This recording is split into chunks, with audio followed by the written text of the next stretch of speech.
The Tuesday began like most others had since Richard passed. It's quiet, predictable, a gentle sort of solitude that had wrapped itself around my life ever since the kids had flown the nest. I'm Carol, by the way, just a woman with a tidy little house at the end of a sleepy suburban cul-de-sac, tending marigolds and memories in equal measure. The late morning sunlight was streaming through the kitchen window, catching in the rising steam of my second cup of coffee. It painted faint rainbows on the tiles, one of those small, beautiful things you don't notice unless life has slowed enough for you to look. I'd finally resolved to tackle the overflowing bookshelves in the den, a task I'd been putting off for what was it 6 months now. I'd even rolled up my sleeves and taken a determined sip of coffee when the doorbell rang. Unexpected. Visitors are rare these days. Sometimes a delivery, or Martha from next door popping in for sugar and the latest neighborhood drama. But that morning, something fluttered in my chest, a spark of curiosity as I wiped my hands on my apron and padded to the front door. Peeking through the peephole, I saw a young man standing on the porch, a book tucked under one arm. It took a moment to place him. Tall, lanky, that unmistakable shock of sandy blonde hair that still defied taming. Liam, Tom, and Riz, boy from across the street. Though not a boy anymore. He had to be 27, maybe 28 by now. I hadn't seen much of him since he left for college. I opened the door, already smiling. Liam, what a surprise. Come in. Come in. He smiled shyly, that crinkle around his bright blue eyes Sarah's. Eyes still the same. Hi, Mrs. Henderson. Hope I'm not disturbing you. Not at all, dear. I was just psyching myself up to battle a mountain of dusty books. What brings you by? He held up the book. Asked me to return this to Kill a Mockingbird. You lent it to her a while ago. I chuckled. Sarah's a sweetheart, but her memory's like a butterfly on caffeine. Thank you for bringing it back. Would you like to come in for a moment? I've got fresh coffee or iced tea if you'd prefer. It's warming up out there. The offer slipped out naturally, almost before I realized I'd said it. He hesitated, then smiled again. Coffee sounds great. Actually, if it's no trouble, none at all. I gestured him in, and he stepped into the hallway, the scent of old books and lemon polish, my signature blend, greeting him. My kitchen is sunny, painted a soft yellow with walls cluttered in the best kind of way canisters. Cookbooks, pinned up photos. The window above the sink overlooks my bird feeder, currently hosting a particularly noisy blue jay. Liam sat down at the table, placing the worn novel carefully on the checkered tablecloth. So, I said, pouring 2 mugs, have you been? Last I heard, you were off working in the city. Tech, wasn't it? He nodded. Yeah, software development keeps me busy. He took a sip. This is really good coffee. Call me Carol, dear. Mrs. Henderson makes me feel ancient. I smiled, and the trick is a cinnamon stick in the coffee grounds. He laughed softly, and the seriousness that had sat around his shoulders seemed to ease a little. Cinnamon, huh? I'll have to remember that. His gaze wandered around the kitchen, landing on the corkboard by the phone. Photos of my kids in Halloween costumes. Richard and me on a long-ago beach trip. His expression turned thoughtful. It's nice in here, he said. Smells like my grandma's kitchen used to. That simple comment caught me off guard, tugging at something tender. My grandmother's kitchen had been my first definition of safety, of being seen. Thank you, I said. That means more than you know. For a few moments we sat in comfortable silence, the ticking of the old grandfather clock in the hall, the drone of a lawnmower down the block. I noticed his hands then wrapped around the mug, long fingers, ink-stained at the tips. A writer's hands. Not a boy's hands anymore. Did you enjoy the book? I asked, nodding toward To Kill a Mockingbird.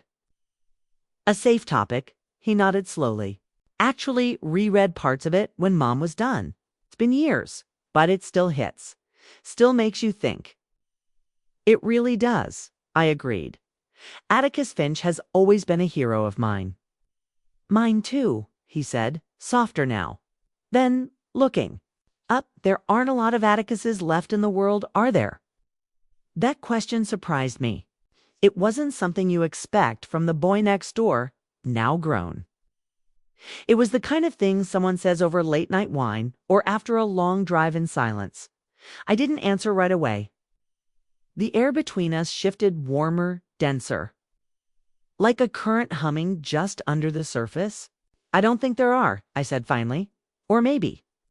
Maybe they're just harder to hear over all the shouting. He nodded, his brows pulling together in a thoughtful line. Yeah, everyone's so loud, so quick to judge, but nobody really listens. That feels rare now. I found myself leaning forward, drawn in. I know what you mean. Sometimes it feels like the world's gotten noisier, and not in a good way. He looked up at me, relieved I understood. In tech, we talk about connection like it's the Holy Grail, bringing people together. But honestly, I think we've just built better ways to misunderstand each other faster. He gave a small laugh, self-conscious. Sorry, I didn't mean to get all philosophical on you. Something that's been on my mind lately. Don't apologize, I said, and I meant it. It's refreshing, truly. How often do we really talk anymore beyond the surface of things? He smiled, smaller now, but real.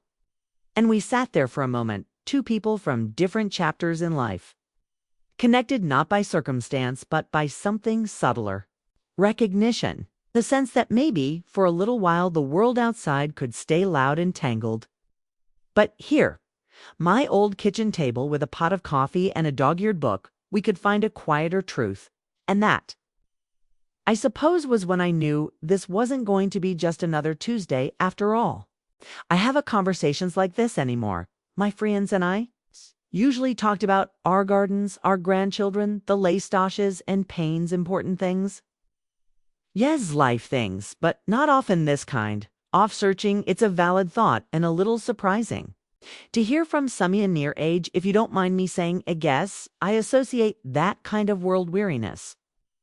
With us older folks, he's Smilata. Genuine, almost boyish grin this time, maybe. I'm just an old soul, or maybe it's the books Mom always said I had. My nose on a book from the time I could read, ears included, he added, gesturing to Thecapy of Mockingbirds. These won The Great Gatsby, Fahrenheit 451. They make you think they do, indeed, murmured my mind, drifting to my own dusty shelves in the den, a silent testament to a lifetime of seeking Gundersting through stories. It's funny you mentioned Fahrenheit 451. I was just thinking about rereading that. It feels more relevant than ever. These is an IT, the idea of knowledge buying dangerous of people willingly. Giving up the right to think for themselves, Liam's eyes lit up, it really does the way. Bay talks about why books had to be Bernadette's chilling because you can see shades of it happening. People choosing easy entertainment over anything Thatchelenges. Then he leaned forward, a little the earlier shyness, complete Lygen replaced by an animated passion. I actually tried to talk about it with some guys at work, and they just looked at me like I had two heads. They were more interested in the latest superhero movie or a viral video. I felt a pang of something akin to recognition, not because I discussed dystopian novels with my peers often, but because I knew thought feeling of holding a thought or a passion that didn't quite fit with Theppy pull around you. It can be hard to offend people who want to dig a little deeper. I acknowledged. Yeah, he said, then looked down at his mug, a flicker of Thaderlier reserve returning. So, thanks for letting me ramble, Liam, I said gently. It wasn't rambling, it was a conversation, and a very interesting one. I topped off his caffeine. Then my own, the afternoon sun, had shifted. Now casting longer shadows across the kitchen floor, the blue jay had flown off, replaced by a pair of chattering sparrows. Tell me, what else have you been reading? Or thinking? A boutique was a simple invitation, but it felt like opening a door I hadn't realized was closed. He hesitated for only a moment before a small smile touched his lips. Well, since you asked, and just like that, the conversation flowed again his ear. This time we talked about book size, but it wasn't just about plots and characters. It was about the ideas they sparked away. They made us feel, the questions they left us with. He spoke with an earnestness, a surprising depth of thought that I found. My self-drawn toe. Talked about the pressures of his fast-paced job, the feeling of being a small cog in a very large machine, and this quiet desire to do something that mattered, though he wasn't quite sure what that was, yet listening tritely. Listened perhaps in a way I hadn't listened to anyone in a long time. There was no agenda, no need to offer solutions or advice. Just the simple act of haranguing another person's thoughts, their quiet hopes and anxieties, and in his words, I found echoes of my own younger self, that period of searching and questioning that seems to fade with the routines and responsibilities of middle age. He escaped questions too, about Richard, about my children, about what it was like growing up in a different era. He wasn't just being polite. There was a genuine curiosity in his voice, a desire to understand. I found myself sharing things I hadn't spoken of in years, memories that lay dormant, coated in the dust of every day. Life. I talked about my early dreams of being a journalist, a passion I'd set aside when motherhood called, even confessed my secret love for old black and white movies, the kind with witty dialogue and glamorous stars. Yao wanted to be a journalist. He asked, high expression, thoughtful. Why didn't you pursue it later, after your kids were grown? The question was direct, but no tongue kinned. I paused, looking out the window with the now peacefully feeding sparrow's life, I suppose. I said with a sigh, it has a way of setting you on a path, and sometimes you forget. There were other trails you once wanted to explore, Anthon. It just feels too late. I don't think it's ever too late to explore a trail, Carol. Liam said softly, his gaze steady on mine, maybe just in a different way. His words so simple, so earnest-landed. With a surprising weight, it wasn't a platitude, it felt like a genuine belief he was offering me. An in-thought moment, looking at this young man, my neighbor's son, who I'd only ever known as a child from across the street, I felt a connection that was as unexpected as that was profound. The shock wasn't a sudden event, no crashing cymbals or dramatic revelation. It was a quieter thing, a dawning awareness. The shock was realizing how much common ground could found in the most unlikely of place. With the most unlikely of people, it wastes the prize of being truly seen and off seeing someone else, perhaps, for the first time. The afternoon was wearing on light outside, turning golden and ichno. This conversation was something special, something I wouldn't soon forget's grandfather clock in the hall chimethray. A soft, sonorous sound that seemed meant to mark a shift in the afternoon's gentle rhythm. Liam glanced towards the sound, a flicker of awareness in his eyes, if remembering that time outside this kitchen was still moving forward. Wow, 3 o'clock already. He said, a note of surprise in his voice. I should probably let you get back to your day. I've taken up so much of your time. Not at all, Liam, I said, and it was the truest thing I'd said all day. This has been, well, it's been a real pleasure. I meantate the mountain of books in the den was completely forgotten, and in its place was a feeling of lightness, of unexpected merry. He stood up, and I did too for a moment. We just stood there by a table, the remnants of our coffee and conversation hanging in the warm air between us. There was a comfortable sense, not awkward, but one that acknowledged that something meaningful had passed between us. Thank you again for the coffee, Carol, he said, his earlier shyness replaced by a warm sincerity, and for the conversation. It's not every day you get to talk about Tadika's Finch, dystopian futures with Samoa, who actually gets it. I smiled. Pleasure was all mine. Liam, it's good to know there are still people out there reading the good books and thinking the big thoughts. He picked up to kill a mockingbird from the table, holding it for a moment. You know, he said, looking at worn cover, I have a few books at my parents' place. Some I think you might enjoy, old sci-fi mostly, but the kind that really makes you think, like you said. Maybe I could bring them over sometime if you'd like, that is. The offer was casual, yet it felt like more than just a polite gesture. It was an opening, a possibility. A future conversation sent. I found myself to my own surprise genuinely hoping he would. I like that very much. Liam, I said, I'm always looking for new old books. That makes any sense? He grinned. Makes perfect sense, Tome. He headed towards the hallway. And I walked with him at the front door, half-owls turning to face me, the afternoon late. From the sidelight, window silhouetted his face, highlighting fearlessness in his blue eyes. Seriously, Carell, he said, his voice a little lower, more earnest. Thanks. I've been feeling a bit of drift lately. My job is fine, pays bills, but sometimes I wonder what the point of it all is, talking with you today. It helped. It made me feel a bit more grounded. His admissions, supine and vulnerable, touched me deeply. Here was this young man on the cusp of his life, grappling with the same existential questions that people of Elijah's face, and he was sharing that with my woman, practically a stranger to him an hour before it was a gift that kicked off trust. Liam, I said, my voice equally soft. We all feel adrift sometimes, no matter how old, where the important thing is to keep seeking those moments of connections, conversations that make us feel grounded. They're out there sometimes, in most unexpected places. I smiled, thinking of how this ordinary Tuesday had become anything but. He met my gaze, a look of profound understanding passing between us. It wasn't a romantic connection, not in any conventional sense. It was something else, something perhaps rarer and and in its own way, more precious. It was a meeting of minds, a recognition of shared humanity, a moment of genuine empathy that transcended age and circumstance. This was the real shock, the beautiful, quiet surprise of it all. The world suddenly felt a little less noisy, a little more hopeful. I'll see you around, Carol, he said, opening the door. You too, Liam, and tell your mom I said hello. He nodded, gave a small wave in thon. He was gone, walking down the porch steps and across the street.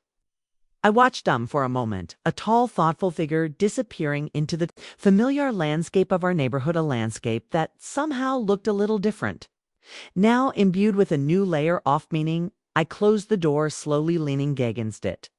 For a moment, the kitchen was quiet again, save for the hum of dang nuck refrigerator and the distant sounds of the neighborhood. The scent of coffee still lingered, but now it was mingled with the fainter, more intangible aroma of shared thoughts and unexpectedship.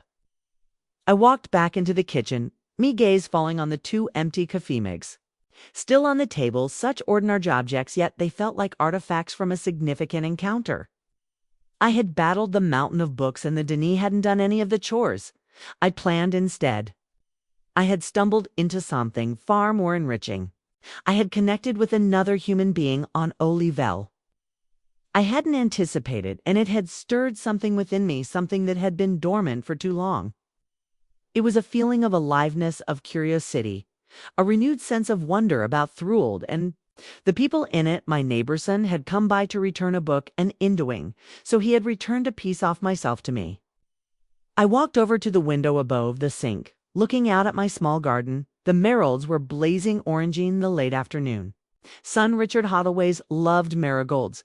He'd said they were like little suns, even on cloudy days. For a long time after he passed, looking at them had brought a pang of sadness. But today they just looked bright, cheerful, full of life. Liam's words about it never being too late to explore a trail, even in a different way, echoed in my mind. My old dream of being a journalist. It wasn't about bylines in a big newspaper anymore. Maybe it was about something simpler. Maybe it was about capturing stories, even small ones. Maybe it was about paying attention, truly paying attention to the world around me, to the quiet dramas and unexpected connections that unfolded every day, even in a sleepy suburban Deek. Thought about the conversation ease with which we'd moved from polite C_Hori Catito, deeper reflections.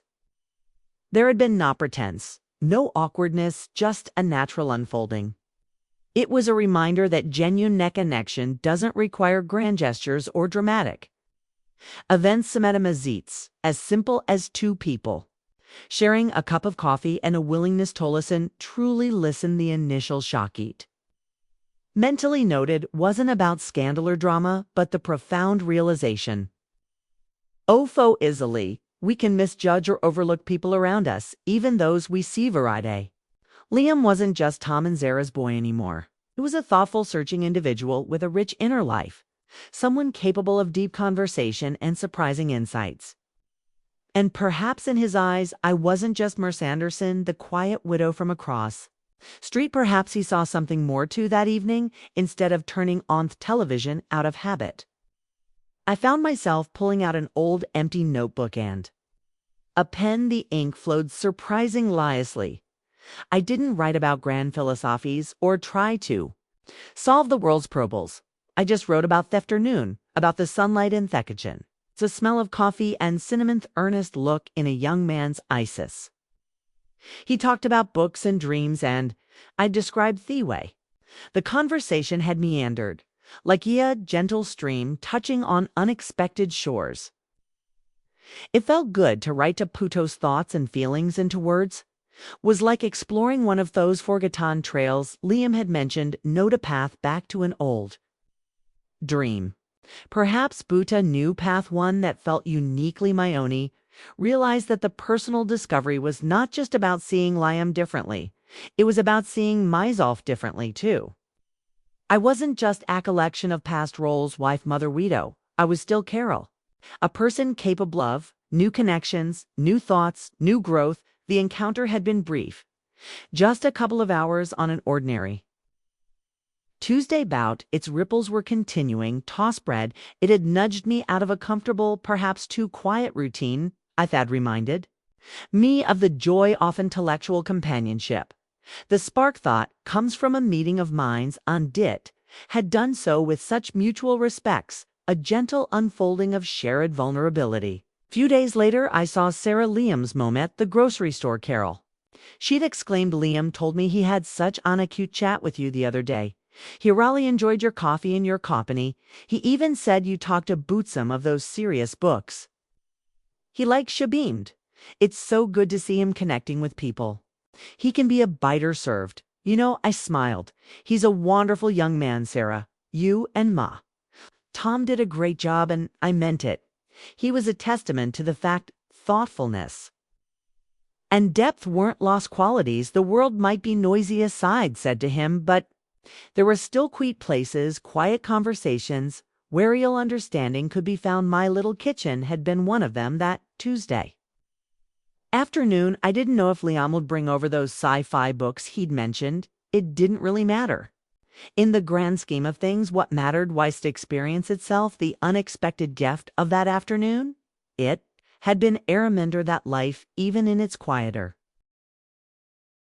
chapters, could still hold surprises, still offer moments of profound connection and personal growth. It had shocked me, yes, but in the best possible way. It had woken me up a little, reminding to keep my own doors and my mind open, and for that I was incredibly grateful. The book he returned was about justice and empathy, and in a small personal way our conversation had been about that too, about seeing each other clearly and connecting with respect and an open heart. Thanks for listening.